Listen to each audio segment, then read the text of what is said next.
Start it off, Erin. Ba-dum-bum. Oh, I thought you were going to go into Stacy's mom when you were just humming. I know. Stacy's mom is going to get us copyright infringed. You have a taco hair. Oh, do I? There you go. Oh, thank you. You're grooming me already. I know. It's like we're a couple.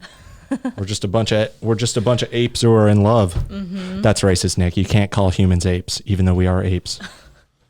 Oh, we can call us apes. Mm-hmm. That's fine. Yeah. Look at starting it off out of the most controversial way possible. That's what I do.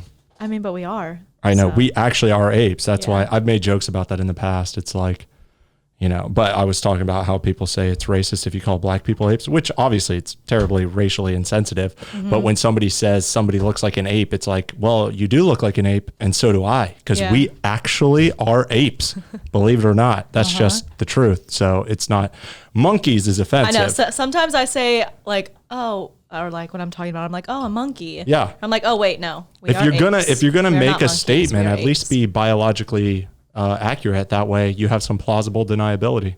Some people are monkeys because they have tails. But they're not. They're still apes. I know. Yeah. Either way, you shouldn't go around just calling black people or any people. I mean, but it doesn't offend us. It's like, it wouldn't offend me because I'd be like, yeah, I am an ape. Mm-hmm. I am. But I get it. I get the context. But it does sound stupid when people are like, you're a monkey. It's like, shut up. No, they're not. Yeah. They're just a human. Mm-hmm. AKA. No, I'm an ape. AKA an ape. Yeah. We're all apes, guys. It's okay. That's not how I thought this podcast was going to start out, but whatever. This is how it goes here at the Quality Time Podcast. We're on episode 16, I believe. Yeah. Damn, it's crazy. Mm-hmm. We're almost, okay, groom me again. Look, see, this is why we got on this. You got to close your eye. It's on your eyelid. This is why we got on this ape conversation in the first place. So blame Erin. Because they do really groom each other out of affection. I got the flea off of you. Out of affection. Gotta groom you.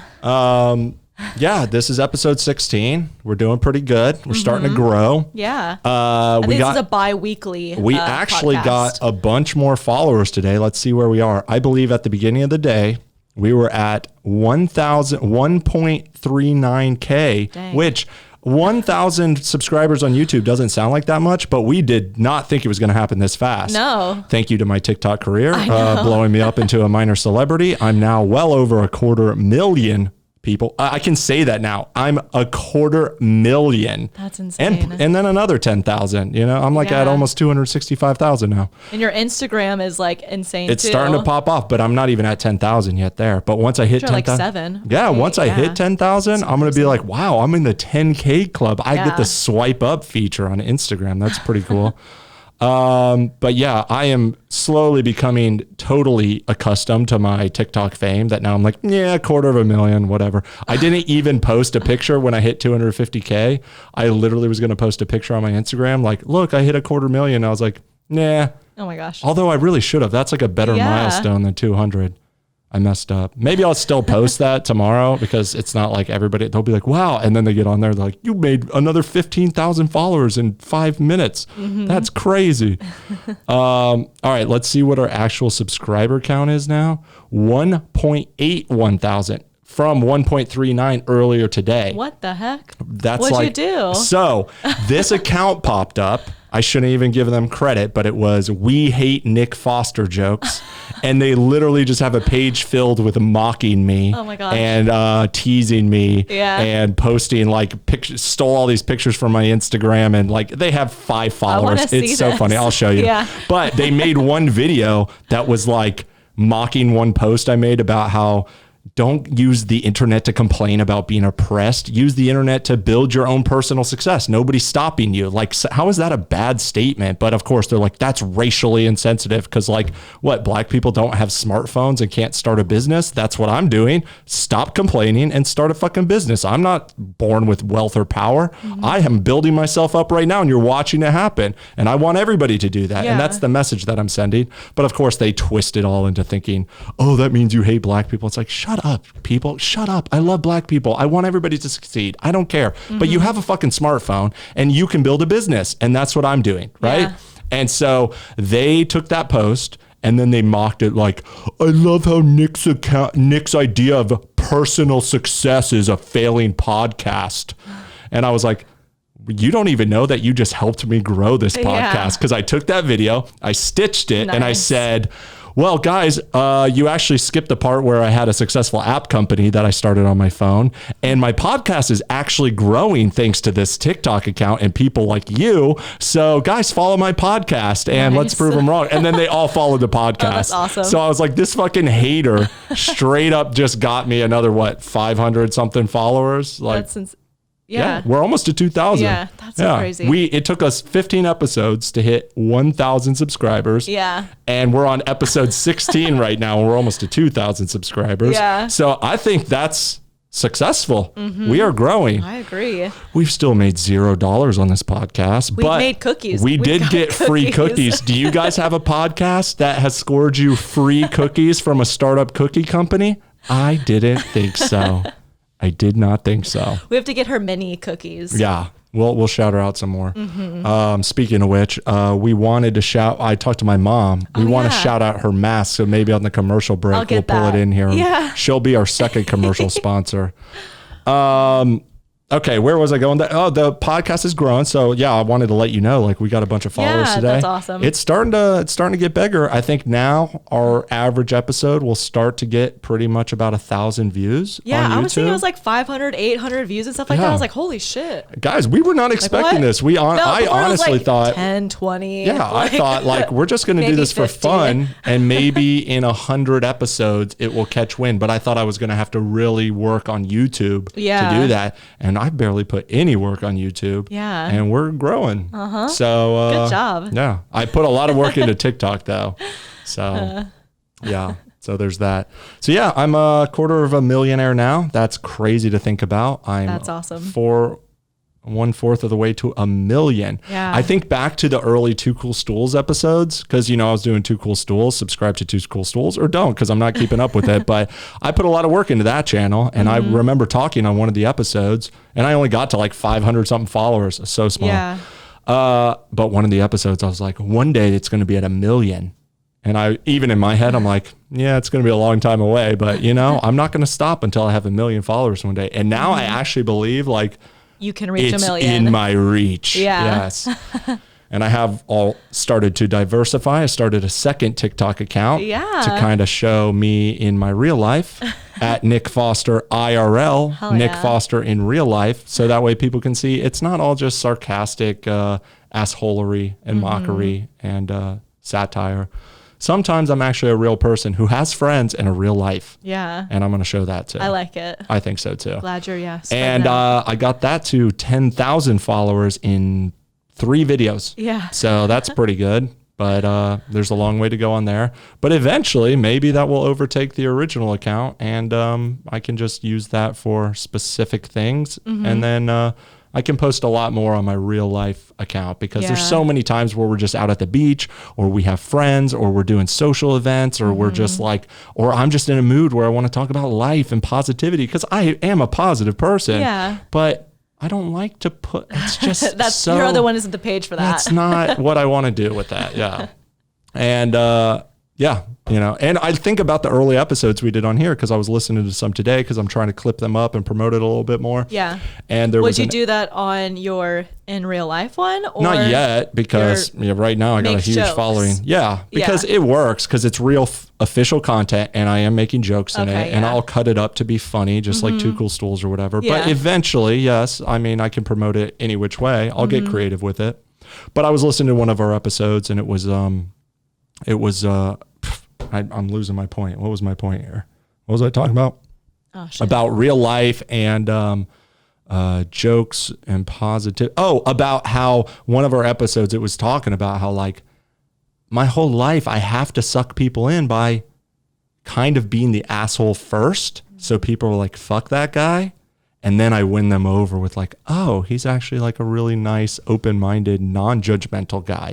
That whole thing that he was doing is just an act. Yeah. And it's real. It's not inauthentic, but it is built to be provocative. And it's like, I already have 250,000 people who like me. And that means I have at least 250,000 people who hate me, because there's a lot more people who engage with me that don't like me. Yeah.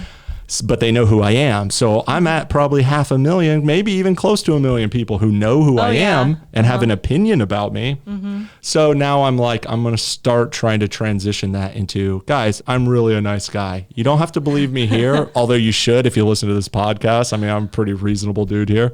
And I go in and out of these moods of like being ridiculous and sarcastic and all of that. But I'm ready to start transitioning and expanding, and I'm slowly doing that. And I'm glad that the podcast is growing, and I'm glad that my account is where it is. And now I'm starting to grow on the other account, and I'm going to start expanding this outwards. Plus other things that we are planning to expand into, which I kind of want to get into in this episode. There's a bunch of different things I want to get into. All right. Is there something you want to get into? I'm just going with the flow. Oh, okay. Well, the flow is I usually just talk at you for an hour.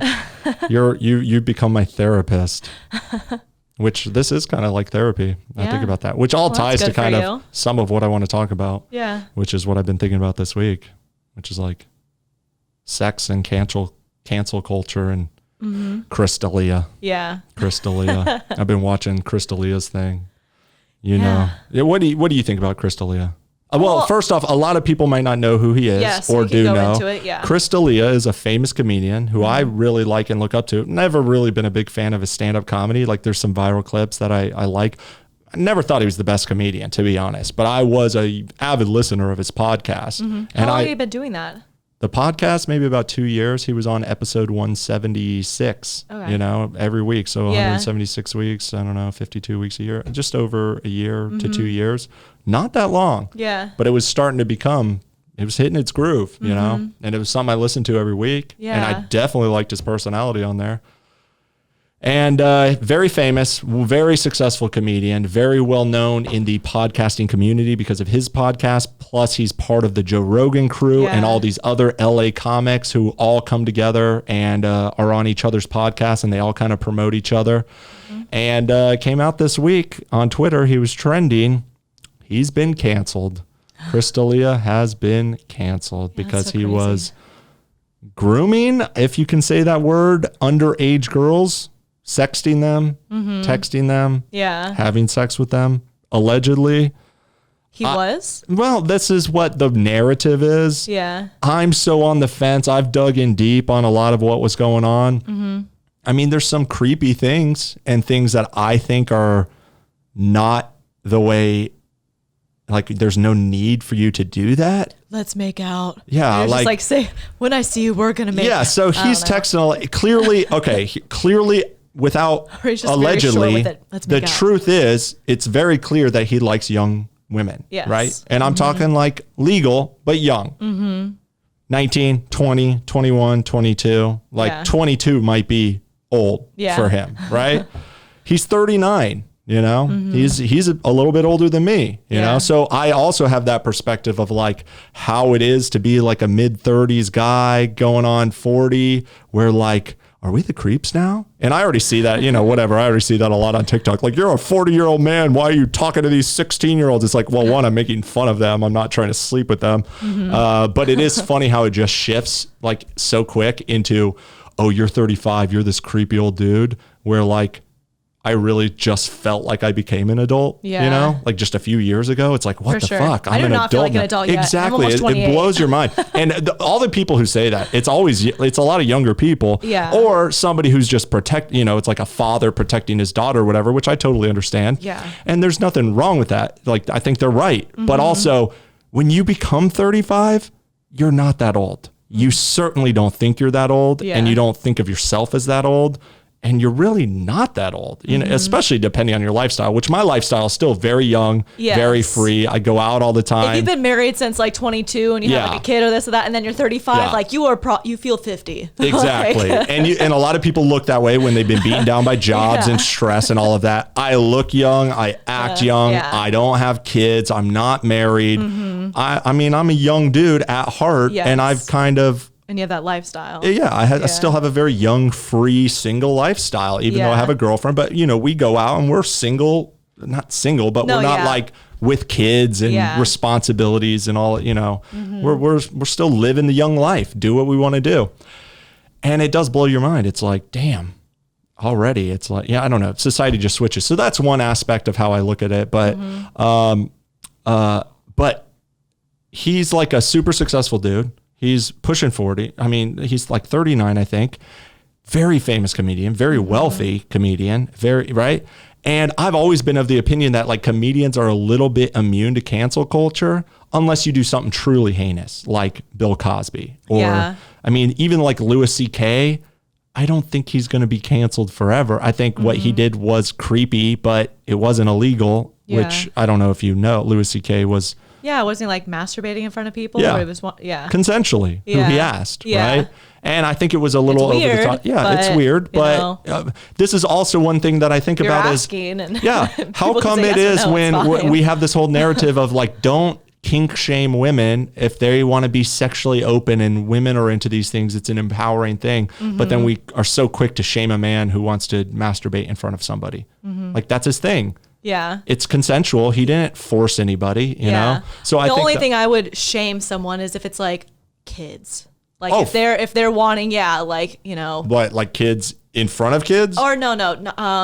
Or if just kids want to do it. Sexually attracted to kids. Yes. If that's your kink, that's the one thing that you are not allowed to like. Absolutely. You know. And that's where this conversation is like about the Crystalia. It brushes up on that where you're talking kids. Yeah. But what's like a 16-year-old and stuff. Yes, it's like, these are the legal lines and then the blurring of moral lines. But it's very different than a child. It's not a fucking 10-year-old, right? Yeah. But this is where it gets so crazy. It's like, how do you define this? Because the law is 18, yet everybody is calling him a creep if he's because he's 39 going after a 19-year-old. That's fully legal. Yeah. You know, why is that creepy? Although I do agree, because even from my perspective, I'm like, bro, you got women throwing yourself at you. Most of your audience is women. You're a successful dude who is like women love. You could sleep with a hot 25-year-old who looks fucking young, right? Yeah. Like, it's not like you have any trouble getting women. So why are you pushing it so far to be like, I want them to be 19? Yeah. And I don't know if that's what he's looking for or if it is just those are the ones that are coming out. But there were a few that came out where he was texting a girl who was 17, and I think the youngest was 16. I haven't seen any evidence of anything younger than 16, right? Yeah. And even the 16-year-old, as soon as she said she was 16, he stopped contacting her. Weren't you saying too that in Canada the consensual age is 16? Yes, because apparently he was touring a lot in places where it seemed he knew where the laws were. Yeah. And you know that. Do you know if that 16-year-old was in Canada? I think so. But this is all kind of going from DMs and everybody's got spins. I, believe it or not, have not looked up all the state by state and country by country laws, because I'm one of those dudes where I'm like, I mean, I kind of like him to be 22. Yeah, and I thought it was 18 was just kind of everywhere in the United States. No, it's not. But yeah, I guess it's more state by state, which is... So that becomes this whole discussion of, okay, it's legal, but it's creepy, but what is his real, so there's a lot of different things that I'm thinking about is like his mentality, the aging mentality of just a man just growing up and also still being attracted to certain things or trying to, come to terms with his age, but also maybe his maturity, right? Because men mature very slow, right? And I think about myself, like I was a virgin at 20, I was a late bloomer, and a lot of people would never guess this. Knowing me now, I know. You would never ever guess this. I never got laid in high school and I never got laid in college. And it was like, there's a lot of, once you start figuring it out, there's a lot of trial and error. Yes, there's a lot of mistakes and sloppy, that would suck. Just awkward experiences. And then you have to get good at that and get confident at that. And then you start getting girls. And then you start getting confident with the fact that you get girls. And then you start enjoying the fact that you get girls. And then you're 35. You need to grow up, bro.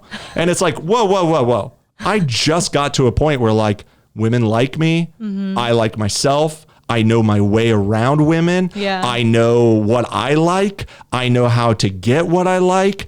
I know how to do it in a way that doesn't leave them feeling used or scorned or vindictive or any of those things that when you're young, it can be awkward and sloppy and you can't control what the other person thinks.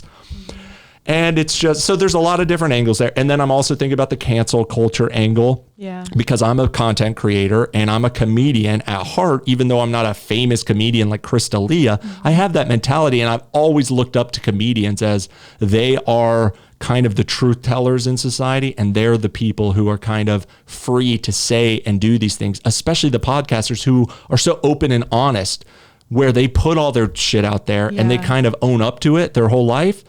And that almost kind of builds up an immunity to like, you can't be canceled. And then he's canceled, right? But I mean, he hit a lot of this, you know, a lot of this was not so, a lot of his content was like mocking a lot of these issues. Like you look back at some of these videos taken out of context. I don't know. I'm just so torn. Oh, it was funny. The one where it was a video of him on a podcast and they were talking about Snapchat and that you could screenshot the Snapchats and it like his face just looked like, oh shit, they can have record of my Snapchats. And which also like, that too, God. that is, because he didn't know you could just that's like, one that like, is, they just go away, don't they? Yeah. You're like, yeah, but you can screenshot it. It looks bad. Like, no. It definitely looks bad. However, even that I think is so out of context because you don't know that he's not just like, oh, okay, and doesn't even really care or what the context was. Yeah. And people just zoom in, like look at his face. And it's like, No, maybe he was just making a face because he just didn't know what to say or whatever. I don't know. A lot of these things are out of context. Wow, we're already at the commercial break. Okay, we're going to be right back. And then we're going to get into this. Save that for the another. Next one? Yeah. Okay. All right, we'll be right back. And we're back. Yeah. And I don't really even know where I'm going with this, but this is what I've been keeping up on like this whole week. There's a lot of layers and details to this. And it's like how to set it up and how to kind of dive into this because it ties in. It's not like I'm so worried about Chris D'Elia. I mean, I don't know. I'm on the fence about like, is what he did so terrible? So when you first started telling me about it, I was like, oh, well, that really sucks because it doesn't seem like it was that bad. The DMs that were coming out weren't that crazy. You know, he was just trying to obviously hook up with people and like wanting to have them come over and hang out and this and that. But then the further it got into it and then the younger that they were or the things he was then saying. And then you were telling me how I guess like he would have them over and like have sex with them and then cry. Yeah. Okay. So here's the thing. A lot of people are saying he's grooming underage kids because they were 17 or whatever. Yeah. And I'm like, I don't really think it's grooming. Grooming to me is like you're an older person who's messaging a very young person who is clearly not of age yet. And you're kind of manipulating them into liking you and trusting you to where either when they become age, you have sex with them or maybe even before they're of age.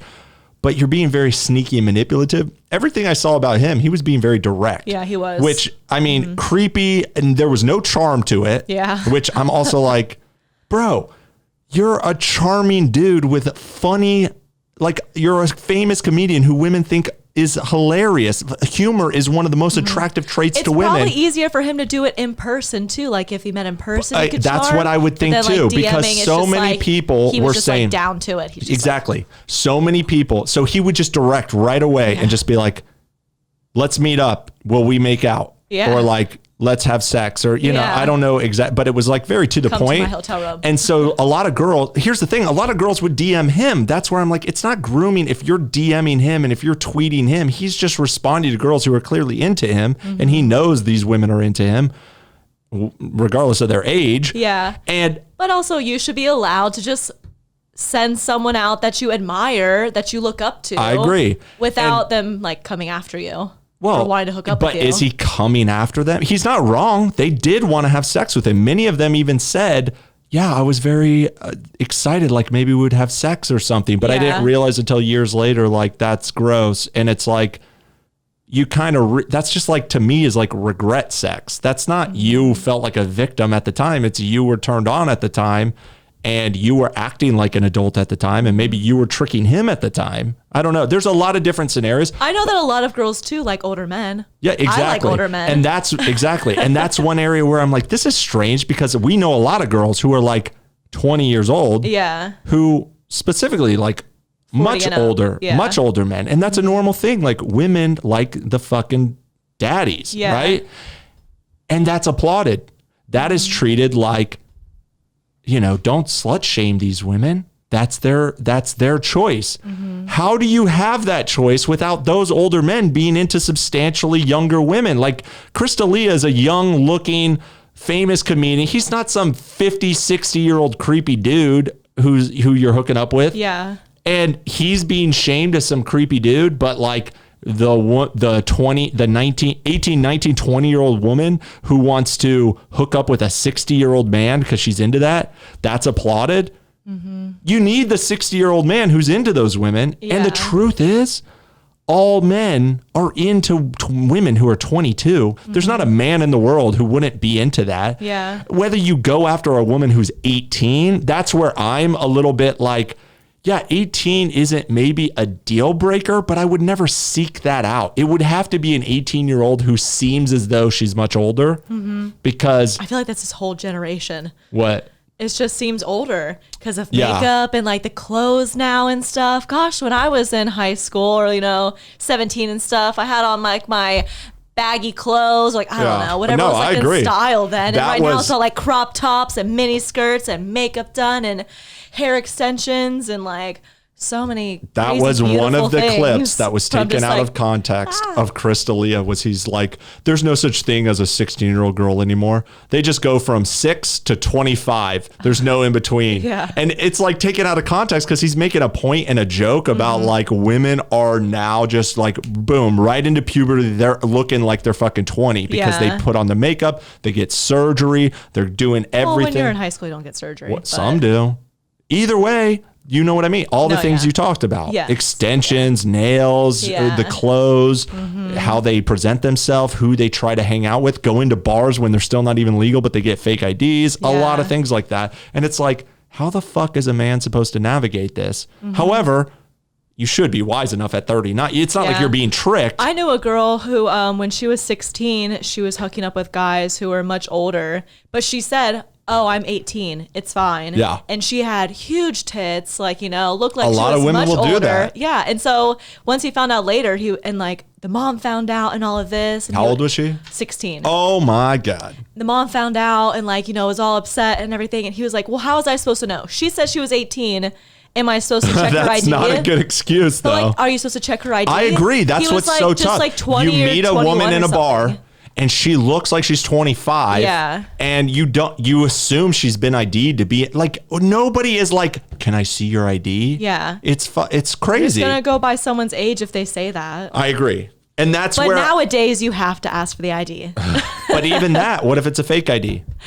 How do you know? You'll be able to look at it and see know? it. There's a lot where you can Okay, even the bars don't know. They let them in. They see so many people per day. Okay, so you're supposed to sit here and you know what I'm talking. Like you're gonna fucking do a facial recognition on them? No, a lot of the times it isn't their face. It's like a friend's ID that kind of looks like them. And a lot of times you're gonna look at it and be like, "That is you. That was taken when you were 16, and now you're 20." Then you can actually see the date and see, and be like, "Oh, it says you're 25." You see what I'm talking? Now people have to be professional bouncers and doormen. Professional. Dude, I don't know how to judge whether an ID is legit or not. If I looked at it and it looked legit and it looks like the person, I'm going to assume it's the person. My picture doesn't look exactly like me. But people it still looks like you. Yeah, because I don't put on makeup and I don't do my hair and I don't press on my nails and the girls dye their hair and look completely different. You don't know. Their facial structure's still the same. Look, I get it. But yes. But that's not the way real interactions work. It's just a difficult place to navigate. However, that's not what he was doing anyways. He was specifically seeking out younger girls. Yeah. It looks like, or maybe that's just what came forward. I don't know. There's so many fucking angles to this. Do you think that older women that he was coming out, like trying to hook up with, would come out and say? Well, okay. That's one area where I'm like, I have a lot of sympathy for him because so many of the women who were tweeting screenshots about his creepiness, they were like, I was 19 at the time. I'm like, what the fuck are you talking about? You were an illegal adult. Yeah. You are a legal adult. You are not part of this conversation. Yeah. You're just outing this dude and making him seem like a creep because you were 19 and you had consensual sex with him with a famous comedian who you liked. Yeah. And now because they're dogpiling on this dude and ripping. His career is fucking ruined. In the blink of an eye, he went from being this famous podcaster, comedian, successful actor to blacklisted from his friends, from Hollywood. His podcast is stopped. I mean, he should keep it going, but he hasn't. Just completely. Does he have sponsorships with his podcast? Yes, those will probably be taken away, but at least he could still have a voice if he wanted to. But I'm sure he's laying low for a lot of reasons. Have you looked at his followers to see if they've gone down at all? Not that deeply. Yeah. Not that. I'm sure if anything, they've gone up because people want to hear, like, when's his next video coming out so we can see. And I'm torn. It's like if he was really going after 16-year-olds, I'm going to lose a lot of respect for the dude. But if it was like he was just messaging girls and he likes young girls and he didn't know they were 16 and then cuts contact when they're 16 and then all these women are dogpiling on him who are 19. Yes, I don't go after 19-year-olds as a 35-year-old. I don't. But I certainly wouldn't turn them down if they were coming at me and they seemed mature. Yeah. You know? Like no man thinks that way.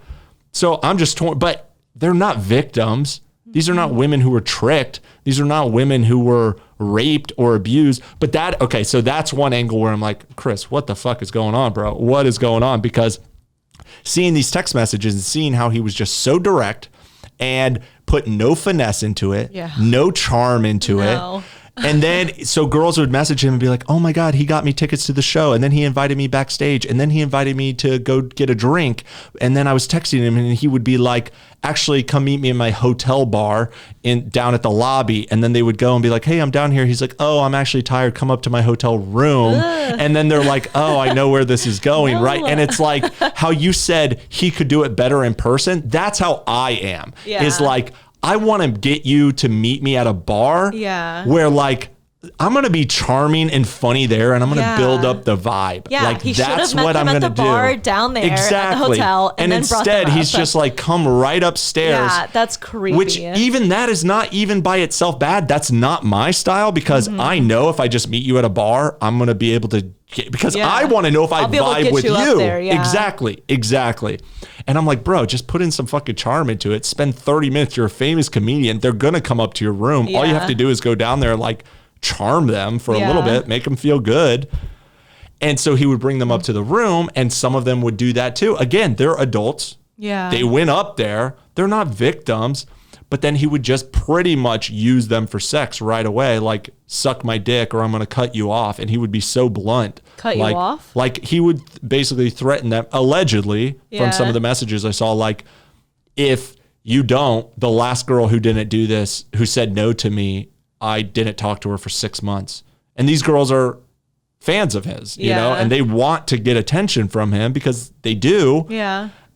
And he would just be like, if you say no to me, I'm cutting you off, you know? And they're just like, oh, so then. It's more, are you giving me money? No. Is that what you're cutting me off from? I don't think that's what it is. It's girls who like him. But if you're never going to talk to me again, but we weren't talking beforehand. No. Well, some were. Some would text for a while. Okay, gotcha. And in fact, some of those would be like, a girl would message and be like, I'm only 17. And he would say, oh, that's too young. And then he would basically like ghost her for a few months. And then months later, he would be like, are you hey, what's up? How you doing? He wouldn't say that. No, But he would be like, how you doing? Yeah. And then she'd be like, they'd kick it back up. So he would keep conversations going for a while and he would cut it off. Yeah.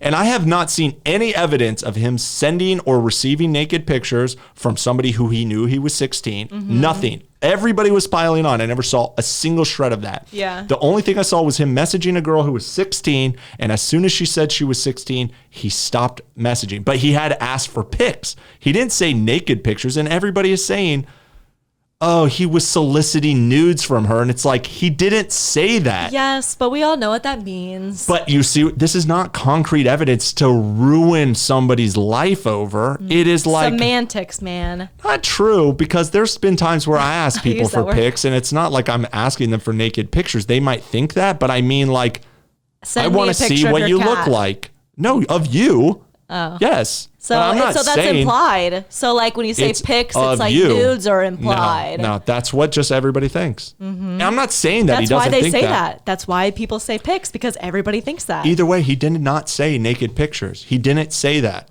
This is all here. This is all just made up stories. I'm not saying But you even just said that everybody assumes and everybody knows. It means Yes. Nudes. Okay. So everybody is ruining the guy's life over complete assumptions, not over real evidence, which leads into the cancel culture aspect that I'm fascinated with. It's a good loophole.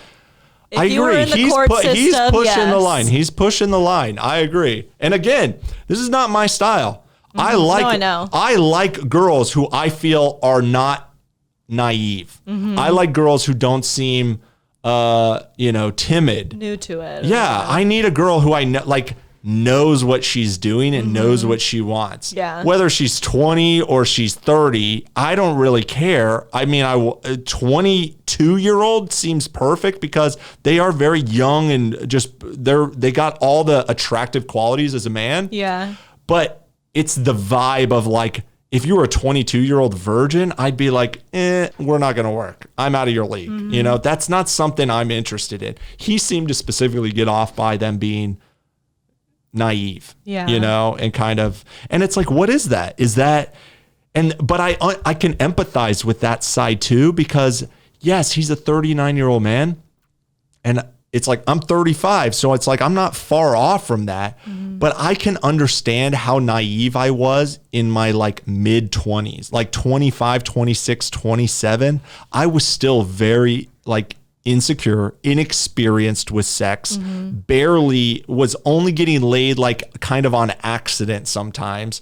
And then all of a sudden I started to kind of become sought after, where women actually liked me, where women went out of their way to be with me. And then I was my choice who I slept with. Yeah. And you have to go through that a few years until you're Do you know when he lost his virginity? Exactly. I don't know why you would know that. No but clue. It's no clue. Somebody public? did dig up a clip of him talking about how a girl he dated in high school, he was still a virgin, and she had lost her virginity when she was studying abroad in Italy, and he was very hurt by that. Yeah. By the fact. So there's all kind. It's I can understand the complex of a young man who wants to get attention from women and can't. And that's a big reason why men do go into comedy or try to be successful in music or whatever it is, sports. Yeah. It's we're all trying to get qualities that attract women. That's what every man wants to do. And I can empathize with that. But at a certain point, I was lucky where I felt that way a lot in my early 20s.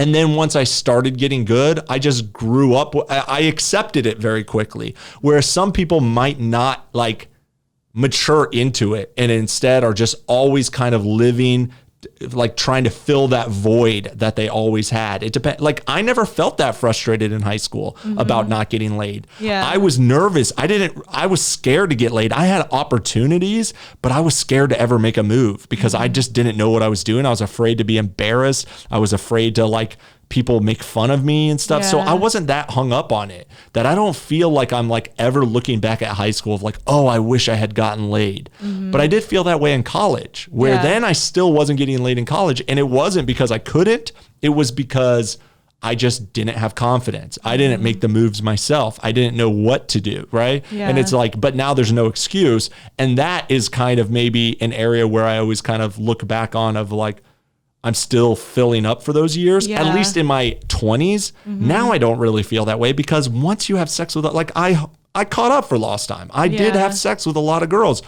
and they were college age girls and I had fun but you do make mistakes in the early years. Probably it's how do they feel? Do they feel like it was not fulfilling or sloppy because you don't know how to get them off. You don't know. There's a lot of things you have to learn, but I was never a pushy dude. I was never a dude where no, I couldn't take no for an answer. Yeah. So I was lucky in that regard, but which is nice because I have been with a few dudes where I'm just saying no. They would smoke me out or something and be trying to get with me. And I'm no, you're just my friend. Stop. And they're oh, why'd I smoke you out for? Blah, blah, blah. And they get all upset. And I'm just and they picked me up and I'm just in the car can I go home now? Yeah. Holy shit.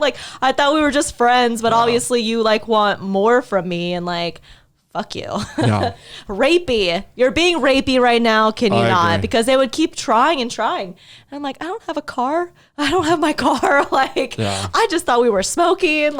And that's another area where I'm so torn on this because I'm looking at it from this comedian aspect. I'm looking at it from cancel culture aspect. I'm looking at it from the young guy who's actually older and is kind of trying to catch up for lost time. But I'm also understanding very very well from the girl's perspective of, you can't make a girl feel like she's trapped. You can't make a girl feel like she's forced. Like that type of shit, I was always turned off by. Yeah. I was always one who wanted to, I wanted to have sex. And I would be like trying to initiate once I started getting confidence.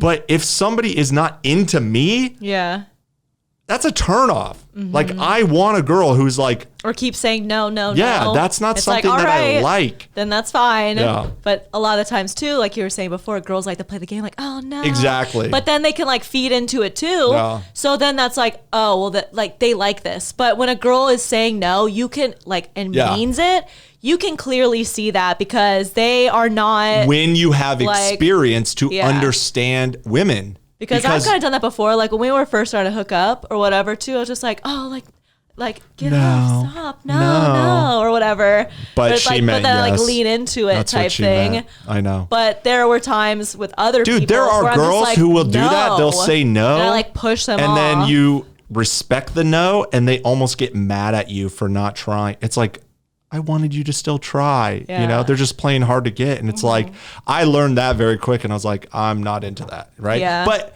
also, the way you learn that is by figuring that out through experience. And it's like those early sexual experiences of my early 20s. It's like, I don't know how they feel. Yeah. You know, I don't know. No means no. Yeah. So. Well, it was not stuff like that because I was so that's I think what my blessing But was. yes, for everybody else, no does mean no. It does. And It do not does. think that if a girl says no, don't like wait for her to like Unless come you back. Just, understand like, her body language and or unless you've been like dating for a little while and she's just it's like, a tricky oh, no, thing. don't. That's the thing about sex, and it all Not ties here. to how I think about now. I have this following of like young men on TikTok, Yes. and how scary that must be for them to navigate this You need to be adolescent their age light. of how to Teach them how to ways. get girls when you're terrified that if you make a single mistake, your life is going to be ruined. Like there's nobody to teach you this. Yes. Men don't have a teacher. Men don't have a way to learn this. The best thing Their men dads, have right? is No. porn. That is the best thing. That's a terrible teacher. And you see what I mean? But there's nothing else. No, there's nothing else. And then they're held to So account. be a plumber and knock on someone's door. Then the second a man a boy turns 20 years old, which we call a man, but is a boy. Yeah. He's supposed to be mature and understanding, and he's a predator if he makes one wrong move. I was a fucking virgin at that age. Yeah. Like, what the fuck are we talking about? It's crazy. It's there's so many fucking angles to this conversation, but we're at another commercial break, so we're going to be right back. All right. And we're back. Yeah. Talking about one of the most delicate subjects a 35-year-old man can talk about, where it just sounds like you're victim blaming and you're standing up for a pedophile. Even though this is another thing, it's like he's not a pedophile. Pedophiles are people who go after children, prepubescent people, or I would even say early teens. He's not doing that. He's going after women who look mature and sexualized. There's laws. You got to fucking play that game. For Again, sure, yeah. don't dance around on the boundary. When I was 17, I'm pretty sure I was with a 19-year-old. Yeah, so. and this shit happens all But the then time. again, he wasn't 30. Oh, on TikTok today. So there's this couple. He was 19 or 20. There's a couple. There's so many. I feel like I barely even like we talked about this, but there's so many like things I'm trying to get to about this story that it's just so hard to get to because there's so many different angles that you have to talk about and caveat. And now I'm going on a fucking tangent, but there's this couple on TikTok that I've actually seen for a while. I think they have millions of followers. I don't want to out their name, but they are a really cute couple. I think they're married. They've been married for years. And I watch a lot of their videos and I'm like, oh, she's very cute and he's cool. And they have a good like he's always kind of teasing her and kind of like, it's kind of like how you and I are, but they're just like a different personality. Yeah. Really cute. Anyways, then I saw this other guy make a video about them because apparently he went through their Instagram and they had like this love story or something. This will probably give it away to people who are on TikTok, and I guess he's like 8 years older than her, or maybe only like 7 or 6 years, which really makes it creepy that I'm 8 years older than you, but I met you when you were 23. Yeah. But he met her when she was 17, I guess, or they started dating when they were 17. Yeah. But then like it goes through this whole story about they started dating when she was 17 and he was like 24 or 25. Yeah. Right. Which already it's like, is that okay? I don't know. And then they were married by 20 and then they had kids, or it's like their anniversary. They've been together forever. Like they have a good relationship. But he started dating her when she was 17. But the end of the story is like, I'm so glad he stalked me for those 3 years before I started dating. Right? So he was 21 and she was 14. What the fuck? That's grooming. Right? That is grooming. But they're married and in love and have a great relationship. She doesn't know any better. Or true love. Or yeah.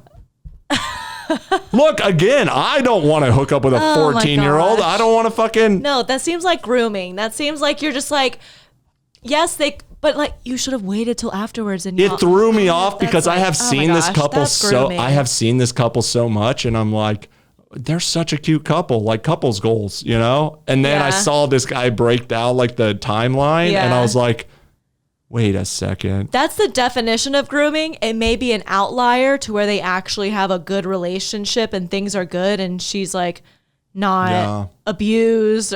There was this famous, you know how teachers hook up with their students. There was a famous case maybe back in the 90s or something. I forget what her name was. And it was a female teacher who was like hooking up with a young boy. I'm pretty sure. And then she went to jail for like many years. And then they got out and still got married and had kids. They were truly in love. Yeah. It's one of those things where like, I don't know. That's kind of like the grooming thing too, because then he went to jail for oh no, he didn't go to jail. No, she did. Yeah, yeah. You can't. It's so hard to discuss these things because in some instances, it's like, I mean, maybe they had a real connection. Yeah. I don't know, but I don't know if his breakdown was right or if the girl like they met when they were 17 and then they started dating when they were 21 or when she was 20. Mm-hmm. I don't know, but the way it seemed was like, what the wait a second. That doesn't add up, bro. You're 21 and she's 14. Like, okay, there's something weird. But then you fast forward to us, we're 8 years apart. Yeah. So you were 13 when I was 21. Yeah, but you didn't like come after me then. Exactly. I met you when you were 23 and I was going on 30. Yeah. Yeah. Well, no, you were 22. I'm 8 years older. Yeah. But I met you when I was 29 going on 30 because I think that was my first birthday when we were together. Mm-hmm. Either way, it is weird. It's like you shift the timeline back a little bit. It's creepy, but right here, it's totally fine. I know. It's weird how it works. It is. And that's my age group. It's like, I like that age group of like the early 20s. Mm-hmm. Like, that's a good age for a woman. Yeah. You know, and I think most men feel that way. And so many people will fucking jump on the pile and be like, you're a fucking creep, bro. And it's like every fucking man, whether they admit it or not, is attracted to early 20-year-old women. Mm-hmm. Like, that is just nonsense. And we can talk about that without fucking calling it creepy. That's just the way we're biologically wired. Mm-hmm. That's why women look that way when they're fucking 20. That's their fucking prime for like getting a mate and having babies. It's not their sexual prime. No, I know, but I'm saying like women's sexual prime is in their 30s for sure. That's when they really girls prime out in high school. Okay. Some girls glow up and get better, and I keep glowing up as I age. I'm just saying there's a big difference between being attracted to that age group and being attracted to a fucking 10-year-old. Okay? That's a big fucking difference. Mm-hmm. And they're smearing him like that's what he's doing, and I don't know. I'm just so torn on the whole issue. Yeah. And I'm wondering, like, so what is his fucking hang up? Like, is he living up for the past? Like, he never got laid in high school, and then he never got out of that. Yeah. But then, so he would meet these girls, and then he would pretty much, like, use them solely for sex and kick them out after, or would be, like, crying and asking them to, like, take care of them. Yeah. That's some of the shit I saw. And what's weird is, so you look back at his cult, because all these podcasters kind of have like groupies, and you have like a name of like who your groupies are, and he would always call them the babies, which was like, hey, my babies, what's up? And it was like kind of just a goofy thing, which fits into his personality, but then that gets kind of framed weird. And then he would have these girls call him daddy. So that's kind of weird. And then it's like all these things start like, now it kind of seems really creepy, you know, on all these levels. I was working at the watch shop, and there was a customer of ours, and he would always come in and like, you know, I don't know, I don't know the word. I don't think he would flirt, but maybe, but just like be like, you know, all about this, like, oh, let me take you out, you know, this or that. Oh, you're the same age as my daughters, but it's fine. Like, they won't mind, like, blah, blah, blah. Like, be their stepmom. Like, it's cool. Like, I'm just like, oh, man. Yeah? Yeah, sure. How old were you at the time? Early 20s, maybe 20. I mean, that's most men will fucking hit on you. I was not 21. Oh, 19. Probably, 19, 20 when I worked there. Yeah. He was like in his 50s. No. Like his daughters were like a few years younger or like my age. It's not unusual. Yeah. But now it's all but getting then again, too, up. It's like weird. I don't know. I kind of liked it. Is that what you're saying? A lot of women do. Yeah, that's another thing that we have to talk about. There was another older guy who went through Publix, and he had the most beautiful blue eyes. And he would always come through my line every time he was at Publix. No. And yeah. We look, like, she's proving we my point. Like making out one time. He like picked me up from my house and like she's over here blushing his, like, and getting Escalade and like getting turned on by the fact that he was a very good looking older dude. Yeah, I mean, I'm about that. Yeah, obviously. So. Hey, slow down. Just because I'm Crystalia's almost age. God. I like older, good-looking dudes. But okay, so that's one area where I'm like, this fucking sucks because I'm seeing it from all these angles, and I'm like, damn, I'm almost that fucking age, and it really is like I literally feel as though I just got, you know, just a few years ago got good at getting girls, and now I have to be over it, you know, and it's like I don't think that's the way it works, you know. I don't think that's the way nature works. It's like. So he now is this famous celebrity who's super rich and is getting women throwing themselves at him. And he's probably just addicted to like, now I can hook up with these girls that I never got to. Yeah. You know? And it's like, you're not allowed to do that now? When it's, but then, and they twist it like, oh, he's using their power over them when they're DMing him. And having fame and fortune and success and being funny and being these are attractive things that are good qualities for a man, and we're treating it like that's a bad thing for him to utilize that to get sex. That's all men have to get laid is and you were success. Saying them using the power over these people, these women.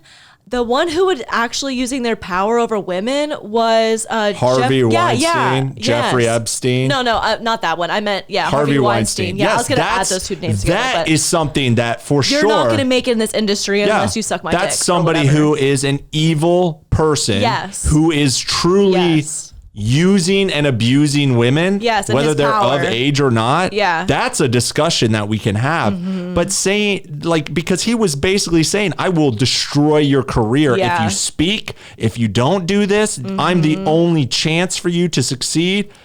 None of that was going on with Crystalia. He wasn't tricking that. He wasn't saying it. He was just saying, you know, this is all he was being direct and saying, this is what I want. And that's it. And if not, I'm not going to talk to you, you know? But they're not trying to be comedians. They're not trying to get acting gigs. They're not trying to get, you know, it's just, they were fans. Oh, who was that other one too?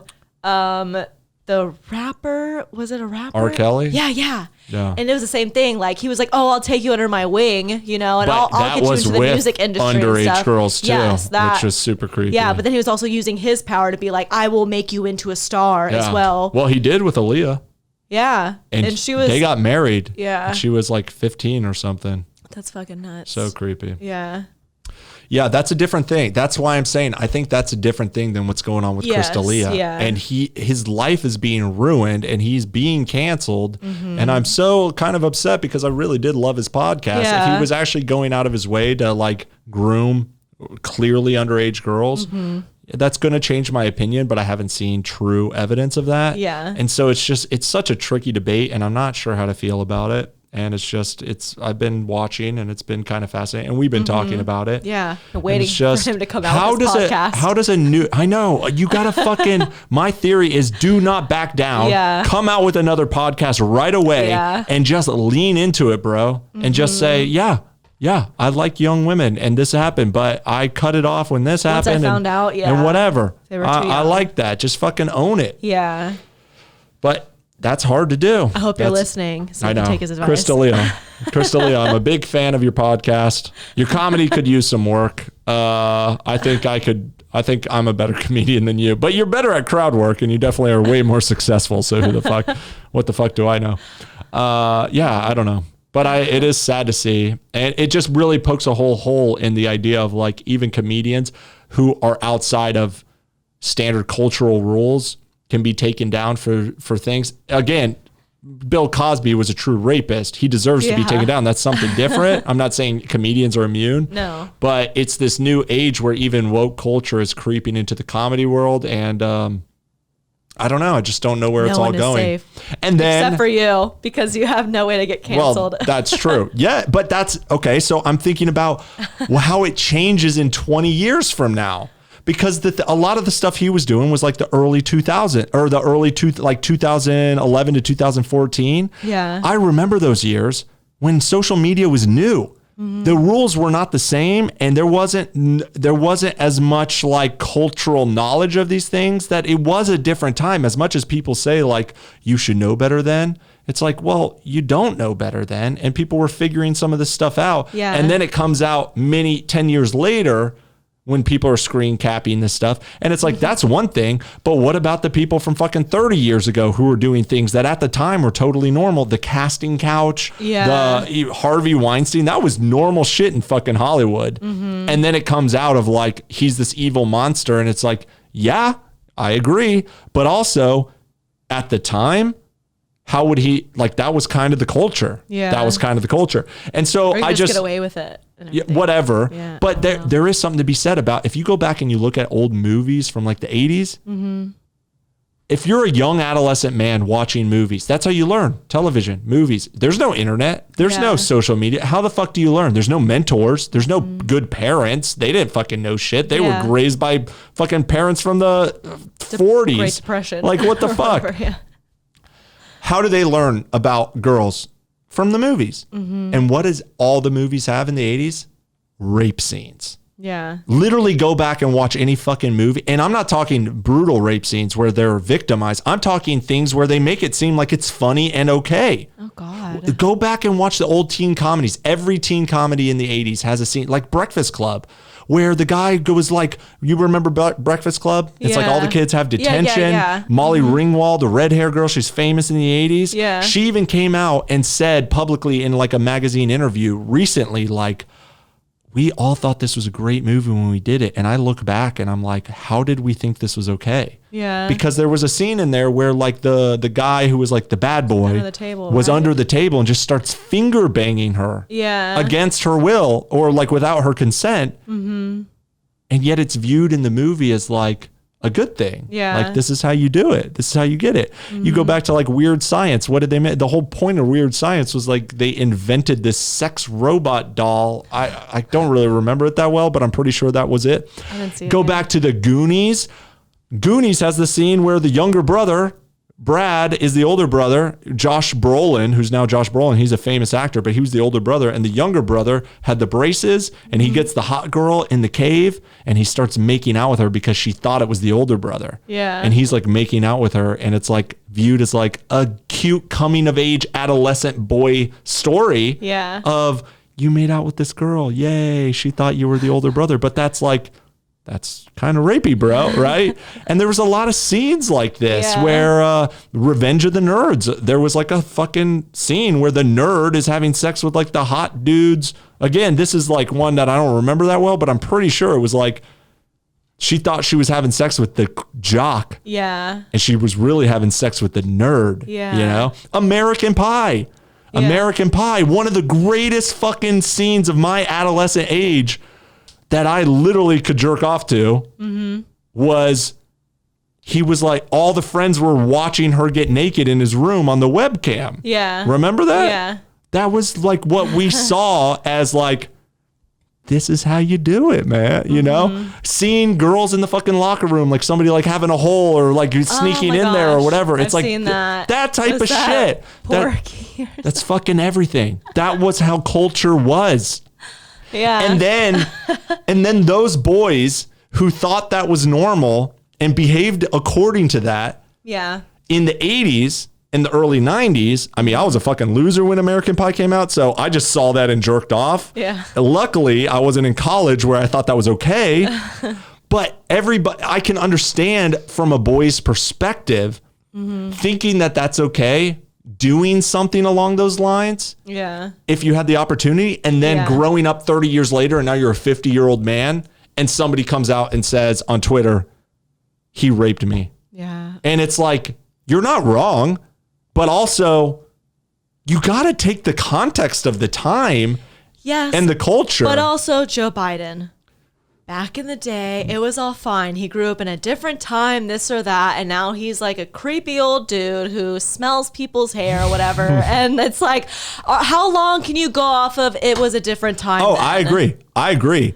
However, you need to change speaking of with Joe the Biden, times as well. speaking of Joe Biden, all these people who love cancel culture and are far on the left, they're going to be the people who vote for Joe Biden. Yeah, and he they're like gonna raped say, a girl, right? They're going to say, okay, there is a credible rape allegation where he forcibly raped a woman. I need to see facts. This needs to go to court. Exactly. Guilty or no, innocent until proven guilty. Exactly. But everybody else is like guilty. Exactly. Whereas Donald Trump is like, he's been a known kind of creep and a womanizer since ever. And he can just grab a woman by the pussy. I think. Okay, I well, feel like that's what I heard. That too is just how that's locker room talk. And the truth is, just like we're talking with Chris D'Elia, when you're famous, they let you do it. Yeah. And there's a truth to that. Mm-hmm. But he's talking and he's bragging and whatever. I'm not even excusing that. But if you're saying that that's a deal breaker for Donald Trump, how is it okay that Joe Biden is sniffing young girls' hairs and has a credible rape allegation? Yeah. They destroyed Brett Kavanaugh during his hearings. He was the Supreme Court justice who is now on the Supreme Court because he survived it. But they ruined his image for the rest of his life on the bench, which is a lifetime appointment. Mm-hmm. He's going to be called a rapist. Yeah. All from one allegation of what happened in college 30 years ago. Mm-hmm. And maybe it did and maybe it didn't. I'm not making a judgment on that. Oh, yeah. However, the same could be said about Joe Biden, and there's much more evidence backing up that claim. Yeah. And they're going to vote for him. Yeah. And then they jump on the bandwagon. The lesser of two evils, and supposedly Joe Biden is the lesser. Whatever. That's what they think. Donald Trump pays prostitutes for sex. That's not sexual predator. That is consensual. Yeah. There's nothing more consensual than paying a woman $175,000 for sex. That is not rape.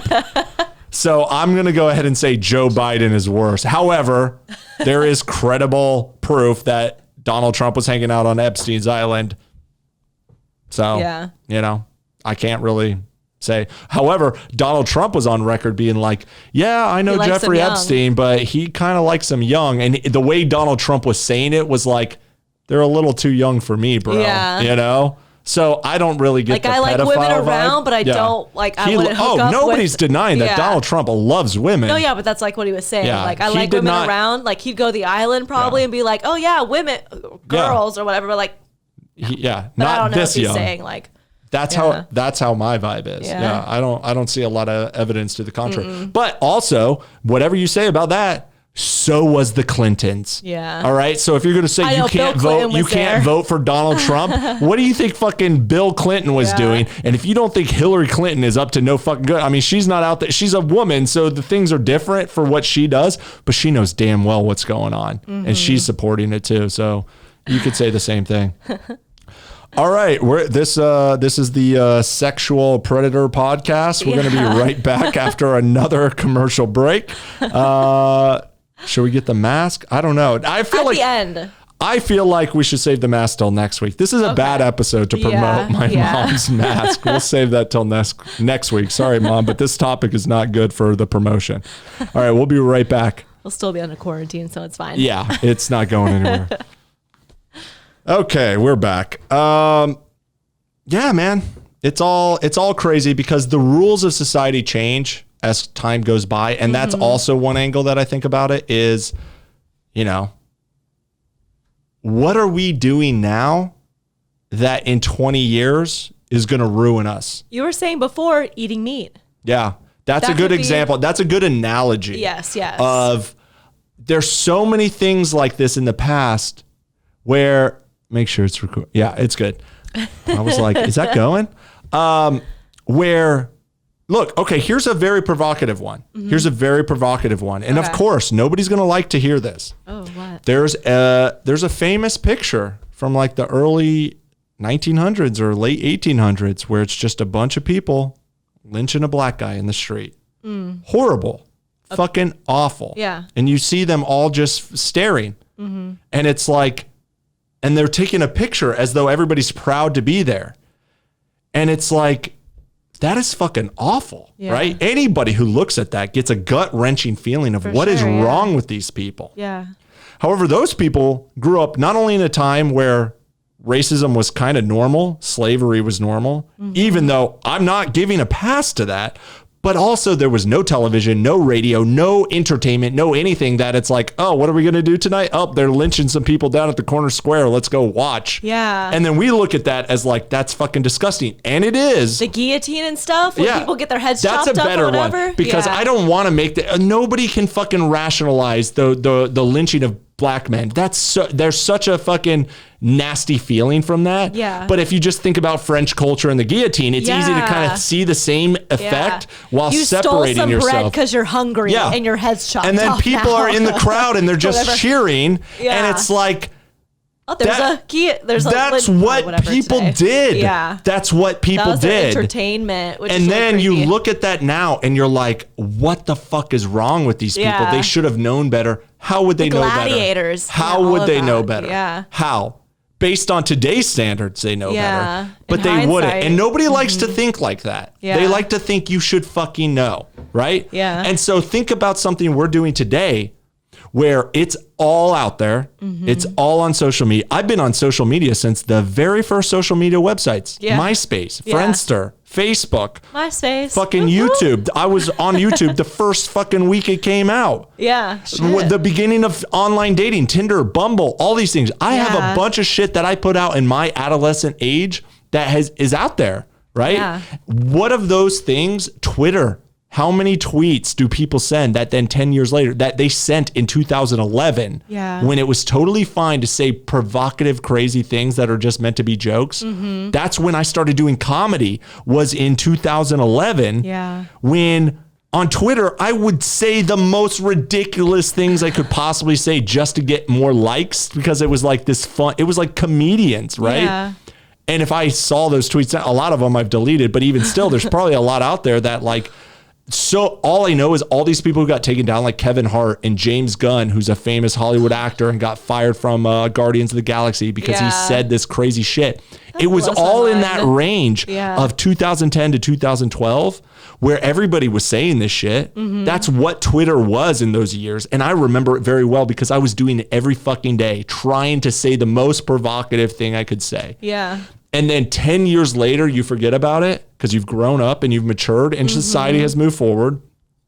And then people dig that shit up and they say, how dare you? You should have known better. And it's like, can people not grow and change with society? They definitely do. And so when I look at shit like this, the cancel culture of today, and obviously I'm still putting myself out there. And I mean, look at my fucking TikTok. I'm saying some crazy shit that all has a context to it. Yeah. Like already I'm looking at TikToks that I said 3 weeks ago that I'm like, I got to take that down now. Yeah. Because people are now commenting like, how could you say this? When I was responding to something that was happening on TikTok at the time where everybody got what I was referring to, but now they've all forgotten what the point was, that then they take it out of context and say, what the fuck are you trying to say with this? And it's like, bro, I wasn't talking in general. I was talking about a specific thing that was happening at the time on TikTok. That's interesting. And it just, I need to take that down, right? So like weekly, do you kind of go through and I should start. That's what people are starting to do on Twitter. Yeah. Where they straight up are like, you got to go through like every month and delete your old tweets. What is the purpose of having a tweet out there that you sent in 2011 Years ago, now when somebody's going to just ruin your life with that, right? It's so crazy. So this is a new world that we live in. And so with the Crystalia thing, him sending these texts in early 2014 or whatever, I remember in 2011 when I started getting on social media and I started doing comedy and I started trying to get girls. Yeah. I would go out of my way to DM girls and just say ridiculous things. Not like I don't think I said anything that was like, mean spirited or whatever, but I would just like strike up conversations and try to like turn it sexual. Yeah. And try to hang out with them and try to get laid. Yeah. You know, that was my motive. Yeah. And it's like, but I wasn't thinking at the time, oh, all of these are going to be saved. And then 20 years later, when I'm a grown man and I don't do this shit anymore. And also when social media matures and people would not think like that's how you behave anymore.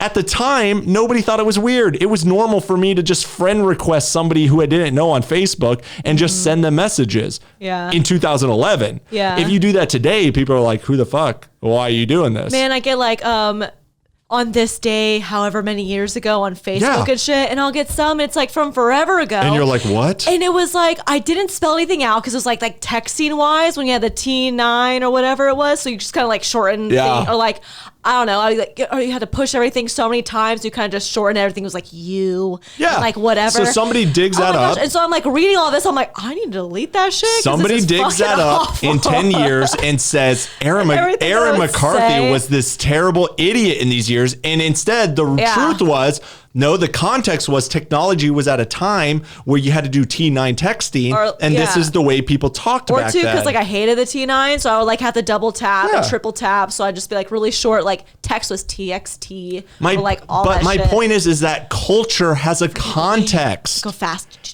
People have a context, and things that were normal in 2010, you can't then look through a lens from 2020 and say, how did you not know? Social media was not what it is today. In 2010, it was brand fucking new and nobody knew this shit. So some of those things are going to come back and haunt people, and probably me too, and probably everybody. For sure. But it depends what you're doing with your life. Will come back to haunt you. Well, yeah. If you're a nobody cares. Exactly. It won't. But if you're a somebody, and I'm building myself up to be a somebody. Yes. I'm going to have a target on my back. Yes. So guys, guess what? You're going to come try to cancel me. Whatever. I'm literally expecting this to happen at some day. And I'm sure I've done shitty things in my past. And I got to just deal with that. Whatever. I've grown up. And everybody. It's more like, what have I done in my past? Because I feel like they're going to come after them like me or something. Dude, and I'm everybody. Just like, everybody. I'm like, shit. And that's the thing. It's just 'cause I'm, like, everybody with you. has done things in their past. You've done things in your past. I've definitely done things, but it's just more like, what have I put on like the internet? Yeah. But who fucking knows? Yeah. So we talked about the analogy of the past. Probably just dumb. And how things that look so crazy looking back 100 years ago, what are we doing today? And even 10 years ago. Yeah. What are we doing today that in 20 years from now, when a whole new generation of kids that aren't even born yet, are going to grow up and they're going to be on Twitter and on adults or passing laws or hiring people or making judgments, and they're going to be pushing the culture of their time, and then they dig up what we're doing today and they try to ruin our life for it if we allow this type of culture to keep going. So that was the other example is the meat. Imagine how much, you know how veganism is so like, you're evil if you eat chicken, and we all look at that as like, you're fucking dumb, shut up. I mean, it's like, you're right, but also on Shark Tank, the cricket protein. People are trying to bring that into our culture here over in the Western culture, because over in Asia and other countries, they eat crickets, and it's a very good source of protein. Guess what? You're killing crickets. How is that? It's a more sustainable protein other than like cows. So it's immoral if you kill a chicken, but it's fine to kill a cricket. It's not immoral. It's just that you see how subjective this is. It's just that we can have more crickets per square area than we can chickens I get it, and but cows. that's a different debate. That's a different debate. Yeah. My point is the morality. But I was saying that's why I don't really think veganism will become a thing. I think maybe it'll be like you eating animal protein instead of insect protein. Whatever. Now that I think about it, I think that's a different conversation. That's an interesting conversation, but that's not the point. Yes. My point is that is the way. There's a whole push from vegans and extreme vegans to villainize. Very delicate. Okay, but delicacy. Okay, and then you fast forward 50 years, and then people say you're evil. How dare you eat crickets? They have a soul. Maybe. That's my point. Is people now totally accept that it's normal to eat fucking meat, And maybe in the future, when we have some substitute or we have some new cultural shift where veganism does become a sustainable, normal practice and we get rid of factory farming, which I do agree, factory farming is not great and all of that. But nobody thinks you're an evil motherfucker except if you're an extreme vegan. Nobody thinks you're evil to eat a cheeseburger. Now imagine 100 years from now, 100 years from now, people dig up your old social media post of you eating a Five Guys and they look at you the way we look at those people who were standing in front of the guy being lynched and saying, how did you not know, you evil bastard? Yeah. Like that is true. That's where society is going. And we have no fucking clue what we're doing today that can be viewed through the lens of the future as just as evil as the way we view the past. And not even, and that the far past is a clear, like, what the fuck? Yeah. But things are moving so much faster now where things 10 years ago are like, what the fuck? And 20 years from now, it's going to be a whole different world than it is today. And 100 years, like, 50 years from now is going to be a whole different world, and most of us are still going to be alive. At least the people who were in those pictures in the early 1900s, they're all dead. So they don't get the backlash. They weren't on social media, and they don't give a fuck. They're dead. But everything we're posting every single day, everything you text, everything you call, everything you put out there, 20 years from now, you're going to be alive and you're going to be 50.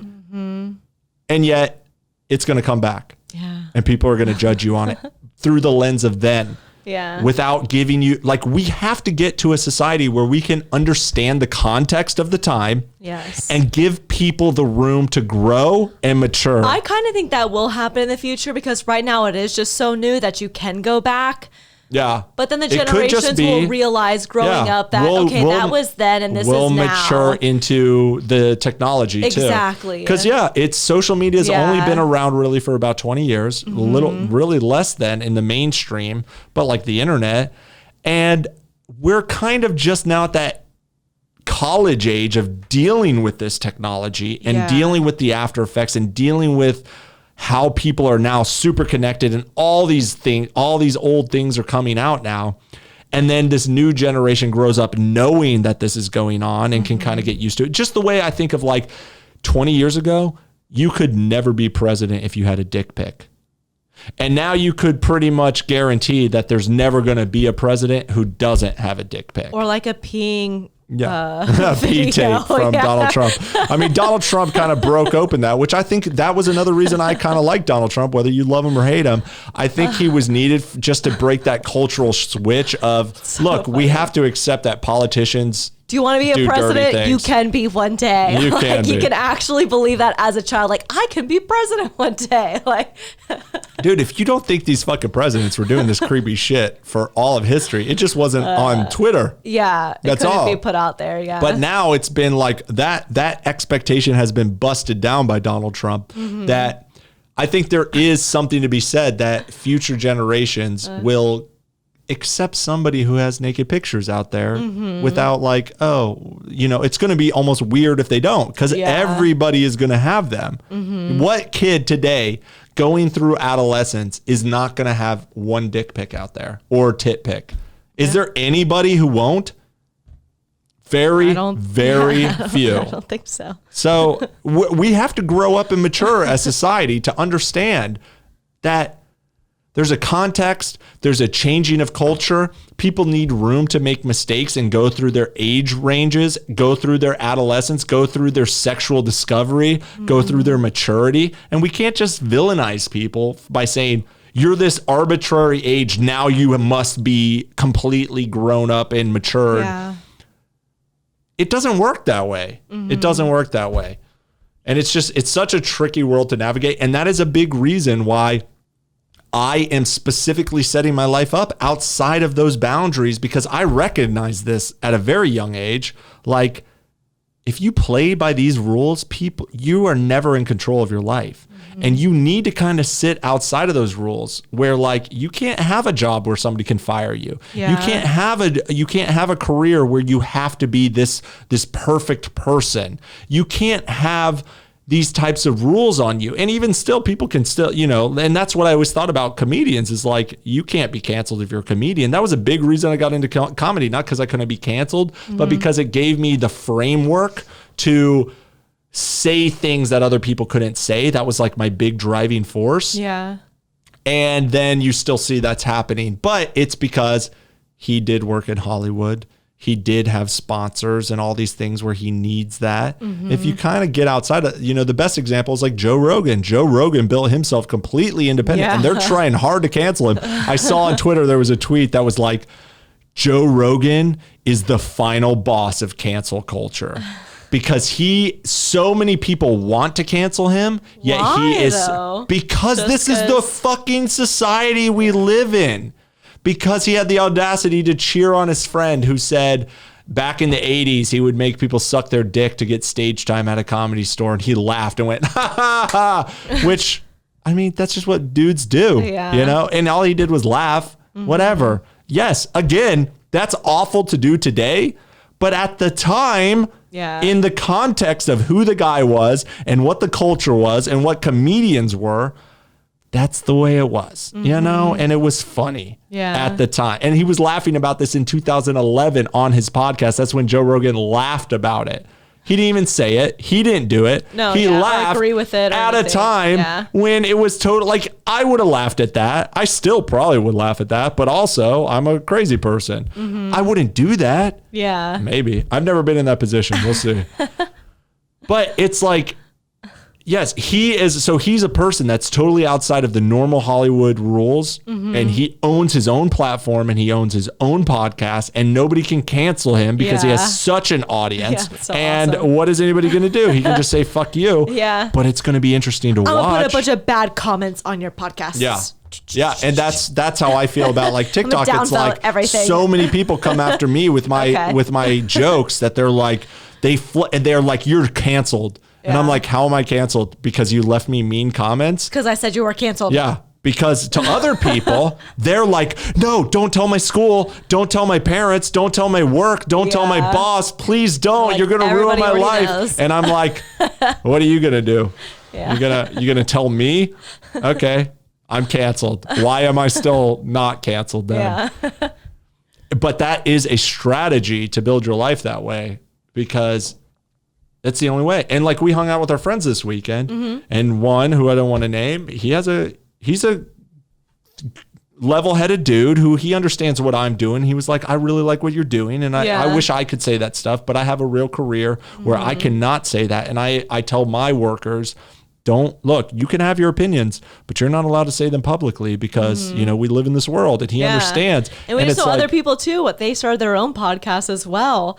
And they were trying to just talk about and then their crazy things or whatever. Stepped in and said, you're not allowed to have this podcast. And they took it down. Yeah. And I was like, see, that's right there. Why you cannot even, I refuse to go that route. You can't be who you are outside of work. You are only allowed to be your work self. Yeah. Like, it's a crazy world. Yeah. You are representing us. And I get these messages all the time. In my early trolling days before Donald Trump got elected on Facebook, and even going into the 2016 election when I would troll all the time, I would have people DM me behind the scenes who were good friends, and even like family members, like uncles and stuff, who would be like, Nick, I really appreciate what you're doing. I cannot like it publicly because of my job, but I want you to know, keep doing what you're doing. And I still get DMs like this about my TikTok. You want to know my DMs? And that's how I know what I'm doing is very important. I know what your DMs are, Erin. Your DMs are... No. My DMs consist of... They're all about me. About this before, I bet every DM you have is about me. But also, my DMs are, tell your boyfriend Nick I said hi. Love his content. About me. Positive. Yeah. And then another DM is, your boyfriend is disgusting. Heart emoji. About me. Negative. What do you know? A 50-50 split of... about me. Those are my like requested messages. Yeah. Oh, and then I have one like in Spanish. Dude, if I went through mine, I have thousands of requested messages. Yeah, I know. And it's just half positive, all of mine half are negative. cute. And some are like, you're hot. Yeah. And then the other ones are more like, yeah. All right, we're wrapping up on 20 minutes. Are we going another segment or are we wrapping this up?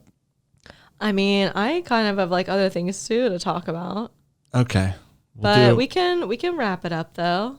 Yeah. I mean, this is all kind of one subject. We'll wrap it up and then, we'll talk on our own. Okay. And also we'll, there was other things. I did not think it would take, like, it's so hard to get into these things. We really need a longer podcast. I could see why Joe Rogan goes 3 hours. Yeah. But even that, I feel like it was only scratching the surface of where I was trying to get to with a lot of this, because it ties into so many other things that I'm thinking about. And it ties into things that I wanted to talk about us too, but we'll have to save it for another time, guys. So please subscribe to our podcast. Please hit the thumbs up button on the YouTube channel. Follow me on TikTok at Nick Foster Jokes, and follow Erin on Instagram. Yeah, Erinatius_21.